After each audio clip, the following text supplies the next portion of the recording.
cherished listeners who have always been with us from the inception of the show. So, Ivan, with your question and the performance of the Black Stars on Friday, for me, I think if you were to compare to what we saw in Cameroon, you might say the performance wasn't bad because what we did in Cameroon was not a performance to be boastful of. But what we saw on Friday was a team that was playing according to a particular pattern. We saw a team that was playing according to a coach's instruction. So on that aspect, for me, I think the Black Stars did well. Because when you look at the player that started on the field of play, in goal post, it was Joseph Wolocott, whom most Ghanaians didn't have a lot of trust in. I can't remember where I was sitting on Friday. I didn't sit at the, that is the press box. I went into the VIP and I just had my feeling of the game with the supporters. And each and every time the ball was coming into our goal post, all the years, hey, Radije, because there's no trust in the goalkeeper. Okay. But for me, he was okay because all the ball that came to him, he was able to parry them. If you can remember, in the first half, the Nigerians had one-on-one with him. It was Moses Simon or so, and he was able to save the ball with his feet. So whenever the ball was ballooned onto the field of play, he was able to save it, and his reflexes was there. For me, on that score, you might mark him or give me a pass.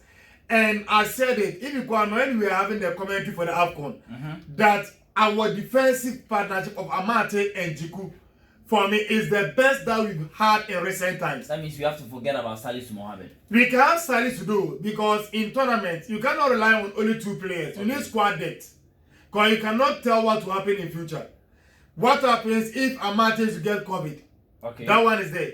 Injury is there. Anything can happen. When you need somebody to replace them, you need a quality one to replace them because in tournaments, you don't have a lot of days to be able to recover. Well, let's get back to the game itself. So for me, I think with the defensive unit that we have, for me, it was good. They made sure they were able to tame the ever-present Victor Osimhen. For you to be able to cut Osimhen to feeding on scrum, it tells you how good that you are. And the right and left fullbacks, for me, they were splendid. Looking at Dennis Odoi making his debut as against one of the deadliest wingers on the Black Continent, Samuel Chukwueze, who has been a season campaigner in the La Liga. Each and every team that comes against BRL will testify to the fact that he's a quality winger. He was able to tame him and they were able to switch, or they switched, for Moses Simon to come onto that side of the pitch. And he was able to tame him. So when I was reading the comments of most of the Nigerians after the game, some of them were disappointed in the performance of Moses Simon because Dennis Odoi was able to tame him. Gideon Mensah, if you can remember, before the game, I said that I didn't expect him to start because in most of the games that he had featured for the Black Stars, he hadn't fared well for the Black Stars. Against Mali, against Algeria, all of whom he considered goals. But for me, against Nigeria, defensively he was solid. Attacking wise, he was just top-notch. So for me, the back four was good.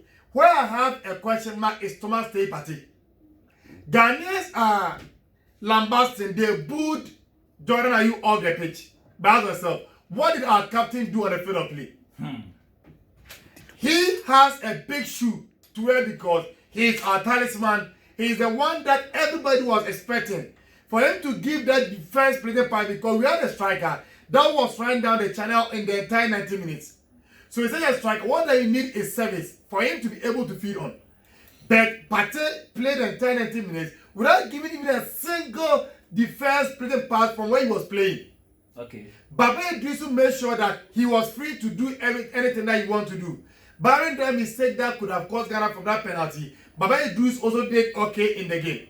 So Partey should have been the one to make sure you straight in the pass, make sure you link up play with the offensive players, but he wasn't doing it. Yeah.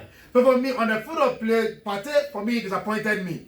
Kudus too, for me, he was lukewarm because what he was doing, if you are a layman and you're watching the game, you might enjoy him. Yeah.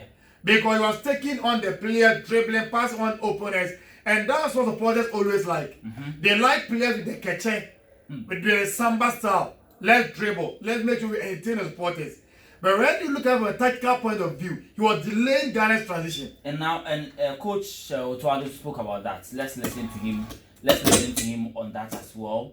right here on Y102.5 FM. I mean, he's always been doing well, and if this kind of player is missing in the AFCON, it's a big loss. And he did well. I know the fans like when Kudus is doing his thing and going to the other side and this side, and I love the Kumasi fans really, because when I was playing, I was doing this, they were like, it's a goal, you know. But sometimes he could be more precise in determined to go forward, because he has the speed, and if he's in front of a guy, I expect him to go forward, and I think he can create more than. But he's an exceptional player, no doubt. So as the coach was saying, so he thought he could have created more. For me, I think Kudus, for me, on that day, I'll give him 50% out of 100. He was just okay player on the foot of play. Okay. For me, the debutant, he impressed me a lot. Okay. First at Afinajan with his movement. Ivan is quite a long time now we've had such a striker after Samaja retired. Yeah. All the strikers that we were having were players that just came to occupy the position as a striker. Nothing else. That's why Jordan Ayew has been playing from the load marksman position all in each and every tournament we were playing. But Felix Afanajan, the game against Nigeria, all they were playing against bulky centre backs, players with experience, players that have seen it all. But he made sure that he worked them off. He made sure that they didn't have even a minute to even think. And that was the kind of player that we needed. All that he was lucky was 70. For me, I think he could have got his debut goal. So going into the next game, all that we need is the coach to the player that will be able to get the best out of him. Well, we'll come to the next game that is in Abuja. But if you're listening, send your voice notes on 0246 807 545. 0246 807 545. We have some voice notes and then some messages in already. Let's listen to some of them and then continue our discussion right here on Y102.5.